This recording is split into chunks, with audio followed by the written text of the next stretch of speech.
Maligayang pagbabalik mga kasolid, hint ni Casimiro tumbok na Naoya Inoue next fight this coming September.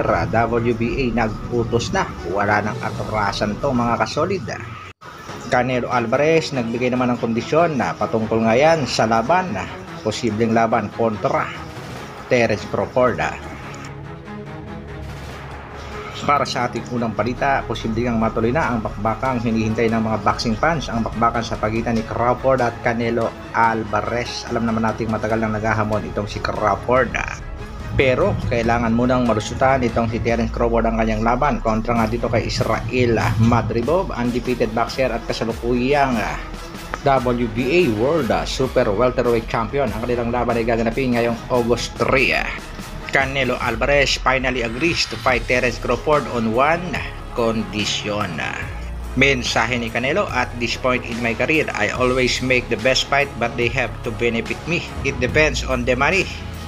Pero ilang mga boxing fans ang gusto mang makitang bakbakan ay ang bakbakan sa pagitan ng Mexican Monster at nito ngang si Canelo Alvarez, na sinasabi nga tila natatakot itong si Alvarez kay Benavidez. Sa kabilang balita naman mga kasolid, WBC at WBA parehas may manok na gustong isagupa sa Japanese Monster na sina Naoya Inoue at tila nag-uunahan nga ang dalawang organization bodies. Matatandaan natin na nang nanalo itong si Inoue kay Luis Pantera Neri ay nagsabi nga sa buwan ng Setyembre ulit ang kanyang laban. At ang makakalaban nga sana ni Inoue ay itong si Sam Goodman, pero gusto ni Goodman lumaban muna ng tune-up fight kontra undefeated boxer ng Thailand Luang Pon. Bet ng WBC na itapat itong si Alan David Picasso sa Japanese Monster, pero malabo itong mga kasolid dahil sa kasalukuyan ay nag-utos na itong WBA. The WBA Championship Committee ordered the mandatory bout between Super Bantamweight Champion Naoya Inoue and challenger Murodjon Akhmadaliev on Thursday, June 13.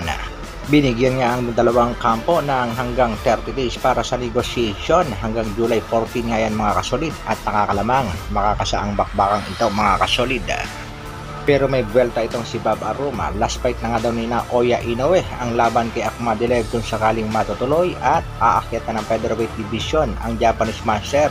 Tuluyan ng tatakbuhan ang angas ng Pinas. Pero may kumakalat ng balita mga kasolid na kaya ayaw labanan ni Inoue si Jandel Casimiro ay ayaw daw bigyan ng malaking payday. Totoo kaya yan? At sa pinakalitas update naman sa laban ng ating pangbatong Cuadro Alas, Jandel Casimiro, nagbigay nga ito ng hint mga kasolid, pero timbog na ang hint nito at tumbok na kung sino ang makakalaban ng ating pangbato. Ito nga ang sinasabing hint mga kasolid. Alam niyo na ba kung sino ang makakalaban natin? Yung walang talo. At nakakalamang nga dyan mga kasolid, 99.9% ay ito nga si Alan David Picasso. At sa pinaka-latest na post nitong si Cuadro Alas, It's My Boy, tatlo nga ang kanyang binigay na pangalan dyan, Davis, Goodman at Picasso. So mga boss, sino dito sa tatlo pagapangin natin? Dito lang sila ang mga wala pang talo. Magandang laban to, talpakan na. Sa opinion ko naman mga kasolid, na-infohan na ng promosyon kung sino ang kalaban ng ating pambato, kaya nakakapag-post ng ganito itong si Cuadro Alas, It's My Boy. Sino sa palagay niyo mga kasolid ang makakalaban ng ating pangbato? I-komento na yan.